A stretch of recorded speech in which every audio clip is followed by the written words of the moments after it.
함께 예배드리는 우리 온 성북중앙 공동체는 예수님을 많이 사랑하는 공동체 되기를 소망합니다. 예수님을 사랑하면 예수님을 닮게 되고, 예수님을 닮게 되면 우리의 소원이 변화되어 우리의 삶이 주님의 자랑되는 삶 될 줄로 우리는 믿습니다. 우리의 삶의 모든 순간마다 예수님이 보여지게 되고, 그 예수님의 삶의 향기가 우리 이웃에게 드러나는 우리 온 성북중앙 공동체 되어 우리 교회가 성북동에 있는 분들의 자랑이 되고 서울 시민의 자랑이 되는 교회 되기를 소망합니다. 아멘. 앞길이 보이지 않을 때, 캄캄할 때, 막막할 때, 뭘 어떻게 해야 될지 모를 때, 그때 어떻게 해야 될지 오늘 본문을 통해 살펴보려고 하는데요. 큰 풍랑 앞에 제자들, 그 제자들에게 하시는 예수님을 통해서 우리가 인생을 살면서 만나는 이 큰 풍랑 앞에서 한치 앞이 보이지 않는 그 거센 비바람 앞에 우리가 어떻게 살아야 될지를 살펴보려고 해요. 근데 오늘 본문을 보면 그냥 이 본문이 처음부터 끝까지 큰 은혜가 되기보다는 예수님 왜 그렇게 하세요? 왜 그렇게 하셨죠? 라고 하는 의문이 먼저 듭니다. 왜냐하면 예수님이 계획하신 것인데 주님께서 가라고 하셨으면 왜 풍랑이 일어나죠? 전능하신 예수님이, 또 전지하신 예수님이 모든 것을 다 아신다면, 풍랑이 일어날 줄 아신다면 왜 굳이 지금 가라고 하셨을까요? 또 예수님이 함께 계시는데 예수님이 동행하면 삶이 평안하고 큰 어려움이 없어야 되는데 왜 이런 큰 고난을 당했을까요? 설령 큰 풍랑을 만났다 해도 예수님께서 즉각적으로 일하셔서 잔잔하게 해주셔야지 왜 또 주무시나요? 왜 침묵하시나요? 그러면서 오늘 본문을 보면 이 큰 풍랑을 만난 사실 원인을 제공한 분은 예수님이거든요. 저 편으로 가자고 하셨잖아요. 그리고 제자들은 순종한 것밖에 없잖아요. 그 순종해서 가는데 풍랑을 만났으니 당연히 물이 배에 가득 차게 되고 배가 전복될 위기가 오니 도와달라고 깨웠잖아요. 그런데 예수님께서는 왜 믿음이 없냐고 막 책망하시는 겁니다. 오늘 본문이, 아니 우리 입장에서 보면 좀 억울하지 않나요? 제자들이 큰 풍랑 앞에서 예수님 깨워야 하잖아요. 어떻게 가만히 있나요? 죽을 위험이 있는데. 그래서 오늘 본문이 논리적으로 딱 맞아 떨어지지 않아요. 좀 모순적이에요. 쉽게 이해가 되지 않습니다. 오늘 예배드리는 여러분은 어떠세요? 나는 최선을 다해 신앙생활하고 믿음으로 살려고 몸부림치고 헌신하고 예물 드리고 삶을 드리는데 왜 내게는 이 큰 풍랑을 만나게 하시죠? 그리고 풍랑을 만났으면 주님이 즉시 그치게 해주셔야 되는데 그치질 않는 거예요. 또 내 삶 가운데 하나님 은혜 가운데 살아가는 이 하루의 삶이 끊임없는 이 풍랑 속에서 너무너무 지치는 것을 경험합니다. 그래서 우리의 신앙이 어쩌면 모순투성이 같아요. 이해, 납득, 공감이 되지 않아요. 예수님을 믿는다는 것, 예수님과 함께 동행한다는 것이 왜 이렇게 어려운지 잘 모르겠어요. 그래서 오늘 본문을 처음부터 끝까지 살펴보면서 이 본문을 어떻게 이해해야 될지 그 힌트를 한 가지 찾았는데요. 그것은 바로 35절 첫 단어들입니다. 35절 우리 함께 고백하실까요? 시작. 그날 저물 때에 제자들에게 이르시되 우리가 저편으로 건너가자 하시니. 자, 오늘 본문은 하루 전체를 봐야만 이해가 되는데요. 그래야만 예수님이 하시는 의도를 정확하게 알 수 있어요. 오늘 35절의 첫 단어가 뭐냐면 그날이라는 겁니다. 날이라는 원어의 뜻은 하루라는 거거든요. 그 하루가 저물 때쯤 되었다라고 하면서 이제 오늘 본문이 시작되는 겁니다. 그럼 지금 이 하루의 낮은 뭘 하셨죠? 지금 저녁에는 이 거라사 지방 쪽으로 가자고 하셨는데 그럼 예수님은 낮에 하루 종일 뭘 하셨죠? 4장 1절부터 보면 지난 시간 기억나시죠? 하나님의 나라, 천국을 말씀해 주셨어요. 하나님의 나라는 어떤 곳인지 씨 뿌리는 자의 비유를 통해서, 등불의 비유를 통해서 하나님의 나라에 대해서 말씀해 주셨죠. 예수님의 모든 사역과 가르침, 관심은 오직 딱 하나이죠. 하나님 나라, 즉 천국입니다. 우리의 삶의 소망도 하나님 나라가 되기를 소망합니다. 자, 그러면서 등불 비유에서 지난 시간 기억나시죠?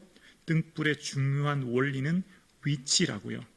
등불은 온 방을, 주위를 밝히기 위함이고, 등불이 어디 있는가 그 위치, 그러니까 등불은 평상 침대 아래 두거나 말 아래 그릇으로 덮는 게 아니라 등경 위에 받침대 위에 두기 위함인 것처럼, 등불의 중요한 것은 위치인 것처럼 하나님 나라의 중요한 원리 중에 하나는 빛 대신 예수님을 위치입니다. 우리의 삶에 빛 대신 예수님을 어디에 지금 두고 있는가? 그러니까 예수님을 어디 위치하게 하는가가 삶의 우선순위를 정하는 것이고요. 그 예수님을 어디 두는가에 대한 구체적인 모습은 곧 말씀을 어디 두는가, 예배를 어디 두는가와도 밀접한 관련이 있다는 걸 알게 돼요. 그래서 우리의 삶 가운데 예수님을 어디에 지금 내 삶의 위치에 두고 있는지, 내 삶의 가장 최고봉에 모든 결정과 선택에 예수님을 두고 있는지, 또 내 삶의 말씀을 어디 위치하고 있는지, 예배는 어디 위치하고 있는지에 따라서 내 삶의 하나님의, 예수님의 그 주권을 어떻게 인정하는지를 알게 되죠. 그래서 하나님의 나라는 하나님께서 다스리시는 그 영토가 아닌 우리의 다스림, 주권이거든요. 주님이 오늘도 우리를 다스리신다고 하는 것은 모든 영역, 전 영역에서 주님이 우리를 다스리시거든요. 그러니까 교회 안에만 계신 하나님이 아니라 이 교회를 벗어나 직장의 삶과 자녀를 교육하고 기업을 경영하고 부모를 섬기는 삶의 모든 일상 전 영역이 하나님의 다스리심과 그 은혜 안에 거하는 것, 그것이 바로 하나님의 나라의 시민으로서의 삶이거든요. 그래서 비록 겨자씨같이 지금 내 삶이 초라하고 하찮게 보이고 쓸모없이 여겨질지라도 땅에 심겨지면, 그 말씀이 우리 가운데 심겨지면, 말씀은 곧 하나님의 비전, 꿈 아니겠습니까? 그것이 우리 가운데 심겨지면 우리 가운데 그 싹이 자람으로 말미암아 우리의 삶은 결코 망하지 않는다. 우리의 삶은 쓰러지지 않는다. 우리의 삶은 패배하지 않는다. 우리가 위대하고 대단해서가 아니라 우리 가운데 심겨진 그 말씀의 씨앗이 우리를 위대하게 한다라고 하는 것을 이야기합니다. 그래서 그 하나님 나라가 얼마나 위대한지에 대한 증명이 오늘 본문에 등장되는 겁니다. 그러니까 오전에 낮에 이론이었다면 지금은 이제 실제가 등장하는 거죠. 귀로만 가르치셨던 하나님의 나라를 온 몸으로 보여주시고 깨닫게 하시는 사건이 바로 오늘의 본문입니다. 어떤 일도 우연성, 그러니까 지금 드러나는 것이 우연이 아닌 하나님의 정확한 의도인 것을 알게 되지요. 그동안 예수님과 함께 했던 제자들은 기세가 등등했습니다. 나병, 중풍병 같은 사람들을 고치니 우리 예수님 정말 대단하잖아요. 배와 그물을 버려두고 다른 것을 정말 잘했다고 생각했을 거예요. 그런데 오늘 이 풍랑 사건을 통해서 제자들은 많은 후회도, 많은 생각도 했을 겁니다. 그러니까 풍랑은, 즉 고난은 우리의 믿음을 달아보는 저울이 되는 것이죠. 마치 우리가 평소에는 건강하다고 생각했는데 건강검진을 하고 보니 막상 건강검진에 내 삶에 여러 가지 질병이 보이는 것처럼 이 풍랑 앞에서 그 믿음을 시험하게 되고, 그들이 정말 하나님 나라의 시민으로 제자로서 살아가는지 아니면 자기 이익만을 쫓는 군중처럼 살아가는지를 드러내는 장면이 오늘 본문인데요. 그래서 오늘 본문은 오전, 그러니까 낮부터 복음을 가르치시고 저물 때 풍랑까지 하루 전체를 봐야만 이해되지요. 부분이 아닌 전체라 봐야 이제 이해가 되는데, 오늘 본문의 그날 하루, 그날 저물 때라고 하면서 하루가 통으로 기록됩니다. 이게 언제까지 기록되냐면 바로 다음 주 본문인 5장 20절까지가 쭉 이어지게 돼요. 이게 하루, 그리고 그날 밤, 그리고 이어서 말하면 그 다음 날까지 이어지는 내용이 제 이야기의 내용이거든요. 그래서 예수님의 생애는 하루로 살아가십니다. 다시요. 예수님의 하나님의 나라는 현재성을 설명하시는데요. 하나님의 나라는 지금 여기에 임한 하나님 나라입니다. 예수님이 이곳에 오심으로 이미 하나님 나라가 시작되었고 그 하나님 나라를 예수님은 지금 보여주고 계세요.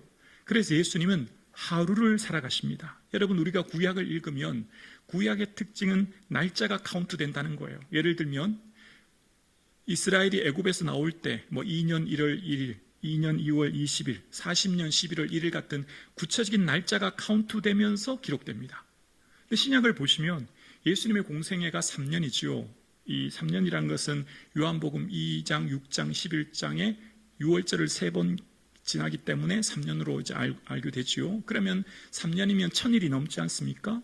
그러면 첫째 날 사역 둘째 날 사역 해서 마지막 1095일, 3년 마지막은 뭐 했는지에 대해 1년 차, 2년 차에 대한 기록이 없고요.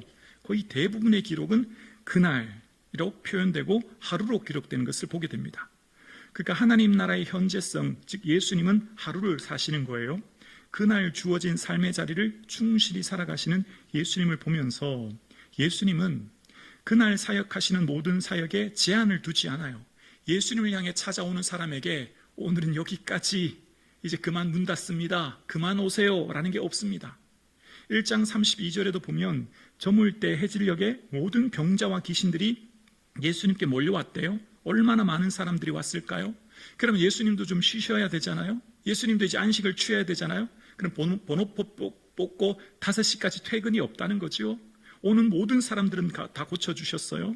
그리고 예수님의 마가의 기록 방식을 보면 새벽은 뭡니까? 다음 날 아니겠습니까? 그 이튿날이잖아요. 근데 마가복음 1장 35절에 보면 마가는 예수님을 기록하는 방식을 보면 새벽 아직도 밝기 전에라고 하면서 하루 다음 새벽을 이어서 설명하는 것을 보게 돼요.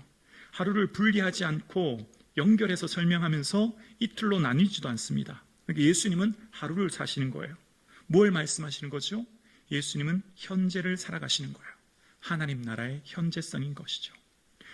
오늘 하나님 나라는 지금 여기에 우리에게 임하였습니다. 하나님 나라는 우리와 함께 지금 이곳에서 주님의 온전한 다스림 가운데 시작된 것이지요. 그래서 예수님의 생애는 하루를 살아가십니다. 우리에게 과거인 어제는 이미 지나간 사건이기에 바꿀 수 없고요. 우리에게 미래는, 이 내일은 아직 오지 않았기 때문에 조정할 수 없습니다. 우리가 유일하게 선택할 수 있는 것은 바로 현재, 지금 여기입니다. 과거의 기억 속에, 미래의 기대 속에 살아가는 삶을 넘어 현재 주어진 삶만이 내가 선택하고 결정할 수 있는 최선의 날이에요. 지금 여기에 계신 하나님, 즉 예수님께서는 우리의 삶을 인도하실 때 예수님이 1년차, 2년차, 3년차를 설명하지 않으셨듯이 우리의 삶을 이끄실 때 예수님께서 5년, 10년, 20년 뒤에 있을 일을 미리 말씀해 주지 않으세요? 그날 하루하루를 살아가는 거예요. 주의 말씀이 내 발의 등인 것입니다.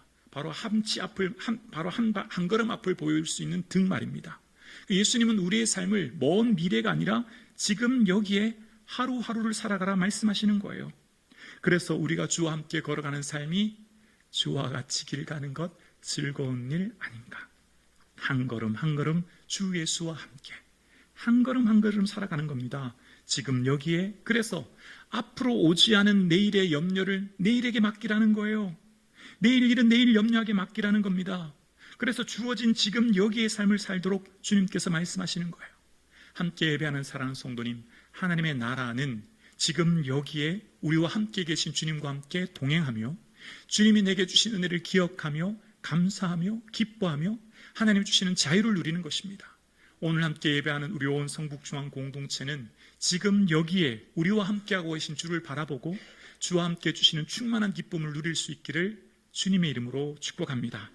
살면서 쉬웠던 날은 단 하루도 없었다라는 책을 쓴 박강수는 그 책에서 이런 이야기를 합니다. 삶의 무게가 느껴질 나이부터는 언제나 버티기가 삶의 기조였고 어떻게 하든 이번 일만 잘 버티고 넘기자라는 말을 수천 번 넘게 마음에 되뇌이며 살아왔다라고 이야기합니다. 여기서 저자는요, 우리가 아는 광수생각이라는 만화가거든요. 그분은 만화를 그릴 때마다 이번 일만 생각하면서 매일매일 그렇게 일을 넘겼대요. 이렇게 능력 있고 훌륭한 작가도 이런 말을 하는데 우리의 삶에도, 우리의 삶에 주어진 삶은요, 이번 하루, 주어진 하루하루를 살아가는 거예요. 그래서 우리에게 매 순간마다 주어진 삶이 하나님께 주신 습관이 되어서 우리의 의지를 버티는 버팀목이 될 수 있도록 결국 영성은 습관이잖아요. 삶의 습관이 나를 만드는 거지 않습니까? 그래서 지금 여기에 주어진 삶을 살아가게 하는 것을 말하고 있는 것이죠.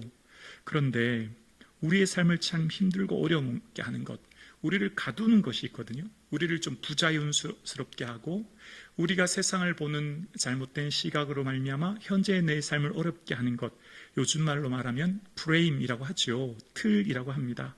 자신만의 고유한 그 프레임과 틀로 인해서 나와 세상을 어쩌면 내 자신을 세상에 갖추는 것처럼 가도 살게 되고, 내가 그 갇혀있기에 부자유를 누리게 되고 그 갇힘 때문에 어려움을 보게 되는데, 그 갇히게 하는 그 고유한 틀은 각자에게 살아왔던 삶의 경험이 그 틀을 만든다 생각합니다. 그 삶의 고유한 경험이 지금 나의 세상을 보는 틀을 만들게 되었죠. 근데 오늘 본문은 제자들이 세상을 보았던 그 풍랑 앞에서 자신만의 고유한 이 프레임이라고 할까요? 그 틀이 깨어지는 사건임을 알게 되어요. 하나님 나라는 뭐라고요? 삶의 모든 영역에서 주님의 다스리심을 인정하고 고백하는 겁니다. 이 분야, 이 영역에서는 제가 전문가입니다. 예수님, 이 분야는 굳이 주님 도와주시지 않아도 제가 충분히 할 수 있습니다. 그런 게 없다는 겁니다. 이 부분까지도 전 생애가 눈을 뜨면서 눈을 감을 때까지 모든 삶이 다 하나님의 온전한 다스림 안에 있어야 하고 주께 묻고 찾아야 되는 것이죠. 자, 오늘 제자들의 삶에 제자들의 경험이 그들의 프레임이 되어 그들을 어렵게 했는데요, 그게 깨지는 사건이 오늘 본문입니다. 어떻게 알 수 있냐면 36절을 보시면, 우리 36절 함께 고백하실까요? 그들이 무리를 떠나 예수를 배에 계신 그대로 모시고 가매 다른 배들도 함께 하더니, 예수님을 배에 계신 그대로, 조금 전에 이제 씨 뿌리는 비유를 말씀하셨으니까 이제 모시고 그대로 다시 이제 거라사 지방 가려고 하신대요. 근데 한글 성경에는 그대로 어떻게 하냐면 모시고라고 하는 존중의 의미가 담겨져 있잖아요. 예수님을 굉장히 존중하여 예수님을 배에 모시고 가는 상황이 이제 그려지게 돼요. 근데 헬라의 원어의 파랄람바노라는 단어를 보면 그 의미의 뜻은 데리고 가다라는 의미가 있어요. 데리고 가다. 국어 대사전에 데리다라는 뜻은 아랫사람이나 동물 따위를 자기 몸 가까이 있게 하다라는 의미더라고요. 그러니까 제자들은 예수님을 모시고 간 것이 아니라 데리고 간 거예요. 영어 성경에도 보면 took, take라는 단어를 쓰는데요, 그냥 짐 쓸지도 싣고 간 거예요. 왜죠? 주도권이 이제 제자들에게 가져온 겁니다. 그동안 예수님께서 가라고 하실 때는 예수님께 주도권이 있었지만 이제 자기들에게 주도권이 있어요. 왜죠? 이 분야에서는 자기들이 전문가거든요. 베드로, 야고보, 요한, 안드레는 어부 출신이거든요. 갈릴리는 손바닥 보듯이 훤하거든요. 예수님 그냥 계시면 돼요. 그래서 예수님은요, 지금 어디 계시냐면 고물에서 베개를 베고라고 이야기합니다. 고물은 어디죠? 배 뒤편입니다. 이물은 배 앞쪽이잖아요. 선두를 이물이라 하고 선미를 고물이라고 하잖아요. 예수님은 뒤쪽에 계시면 돼요. 왜냐하면 지금 이 캄캄한 밤이니까 이 캄캄한 밤 속에 항해를 해야 되니 전문가인 어부 출신이 앞에 타서 노를 저어 가야 되잖아요. 1세기 이 당시 배의 구조는 중앙에 사각 돛대가 있고 그 좌우에 그 바다편에 호수편에 노를 젓는 구조였다고 해요. 그리고 뒤편에는 그물을 보관하거나 모래주머니를 두어서 배의 중심, 균형을 잡았다고 합니다. 그러니까 예수님이 베개를 뱄단 말은 아마 모래주머니 같은 것을 베고 이제 뒤편에서 주무셨다는 걸 알게 되죠. 자, 그러니까 지금 본문을 보면 예수님, 여기서는 저희들이 전문가입니다. 여기서는 우리가 다 할 수 있습니다. 자신들이 배를 거라사까지 가려고 하는 겁니다. 근데 문제를 만났죠. 바로 풍랑이라고 하는 것을 통해 그들의 틀이 깨어지기 시작한 겁니다. 그동안은 자신의 경험으로 이렇게 했는데 경험이 통하지 않는 거예요. 자신들이 핸들링 하려고 하는데 제어가 되지 않는 겁니다. 아무리 해봐도 소용이 없는 겁니다. 비로소 주도권을 포기하기 시작한 것이지요. 그래서 그들이 지금 만난 이 풍랑으로 인해서 선생님, 우리가 죽게 되었을 것을 돌보지 아니하십니까? 라고 하면서 예수님께 이야기하는 거예요. 근데 이 단어 속에서 제자들은 아직도 온전히 주님을 예수 그리스도로 인정하지 않은 것을 알게 됐죠. 예수님은 선생님이 아니죠. 랍비가 아니죠. 율법을 가르치는 교사쯤으로만 이해하는 제자들에게 예수님은 자신의 삶의 주인, 내 삶과 존재 전체를 다스리고 통치하고 이끄시는 분, 날 구원하신 예수 그리스도는 주인입니다 라고 고백해야 되는 게 맞는 말이죠. 그리고 지금 이 만난 사건 속에서 왜 우리를 죽게 하십니까? 라고 하는 의미보다는 이것을 통해서 하실고자 하는 분명한 의도가 있다면 주님, 이 풍랑을 인하여 우리가 어떻게 할까요? 라고 물어야 되는 것이 오늘 본문의 제자들의 하나님 나라의 제자로서 해야 될 고백인 것이죠. 왜냐하면 예수님을 우리의 삶의 주로 등불 비유에서 위치라고 말씀드렸죠. 예수님을 내 삶의 가장 최고봉에 두면 예수님을 나의 삶의 주권자, 최종 결정권자로 둘 때 삶의 영역, 전 영역, 내가 잘할 수 있는 모든 영역까지도 주님이 다 하신다는 것을 믿기에 그렇게 고백하는 것이죠. 그래서 주님 안에 있는 우리의 삶은 온전히 하나님 나라의 시민으로서 내 삶의 모든 영역을 주님께서 다스리고 계심을 믿고 고백할 수 있는 저와 여러분 되기를 주님의 이름으로 축원합니다. 그러니까 오늘 이 풍랑 사건을 통해 그들의 고유한 틀이 깨어지게 되고 그들의 경험과 그들의 생각대로 조정하려고 했던 것들이 깨어짐으로 비로소 예수님이 어떤 분인가를 만나는 사건이 오늘 본문임을 알게 돼요. 기도를 배우려면 바다로 보내라는 속담처럼 이 풍랑을 통해서 비로소 예수님이 어떤 분인지를 이제야 만나게 되는 것이죠. 그리고 한 말씀만 하시면 다 해결된다는 것을 깨닫게 됩니다. 39절에 보면 예수께서 깨어 바람을 꾸짖으시며 바다더러 이르시되 잠잠하라 고요하라 하시니 라고 말씀하세요. 예수님께서 한 말씀 하시니 바로 아주 잔잔해지더라 라고 말씀하시는 것을 보게 됩니다.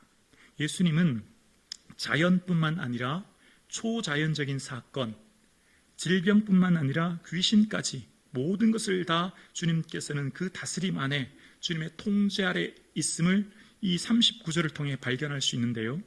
예수님께서는 바람을 향해 명하지 않으셨어요. 일반적으로 여러분 바람은 명하는 것 아닙니까?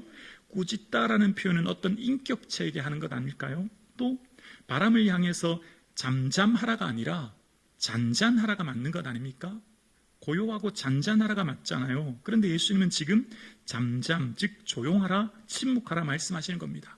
마치 한 인격체에 대해서 다루듯이 말씀하고 계세요. 예수님께서 창조하신 이 모든 피조 세계, 자연과 초자연의 세계, 그 모든 것들을 주님께서 다스리시고 통치하고 계심을 주님께서 말씀하시는 사건인 것이죠. 그래서 그 다스림 안에 있는 모든 사건은 주님의 한 말씀하시면 모든 것들이 해결됨을 본문을 통해 이야기해서 예수님께서 말씀하시는 하나님 나라의 그 주되심, 예수님의 주되심을 오늘 본문은 이야기하는 겁니다.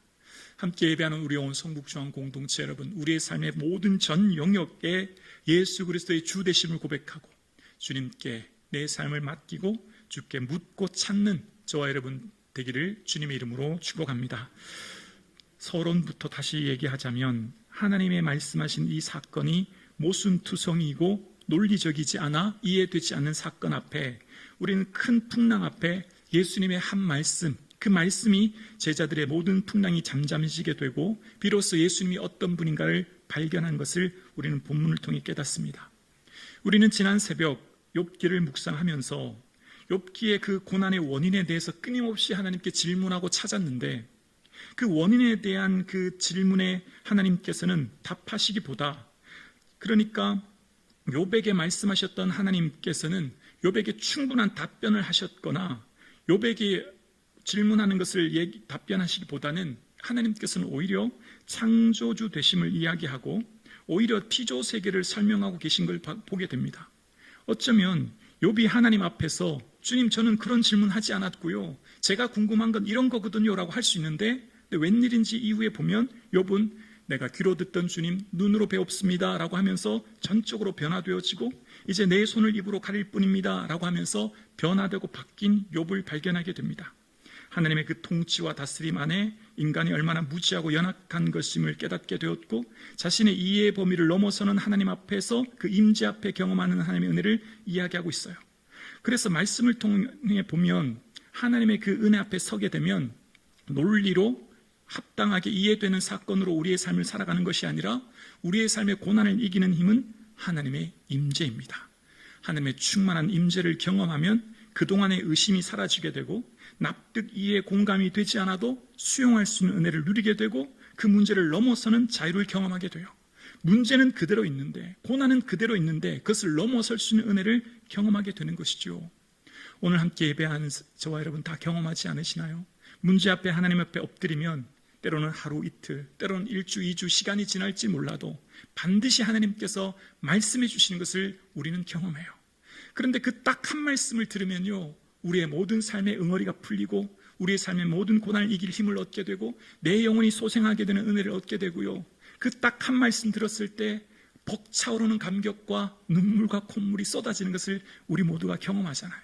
그러니까 하나님의 이 고난의 문제는 결국 맛보아 아는 문제고 하나님 앞에 엎드려 은혜를 구하고 주를 만날 때 해결된다는 것을 우리는 알게 되어요. 그래서 이것은 바로 신비입니다. 그 하나님의 신비 앞에 온전히 엎드릴 때 하나님이 어떤 분인가를 경험하게 되는 것이죠. 그래서 그 순간을 이길 힘을 얻게 되는 겁니다.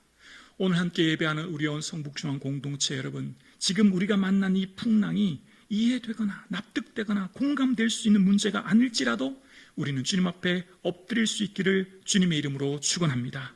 그럴 때 주님께서는 한 말씀 해주시는 그 충만하신 은혜로 말미암아 이 하루를 살아갈 부스러기의 은혜를 반드시 주실 줄로 우리는 확실히 믿습니다.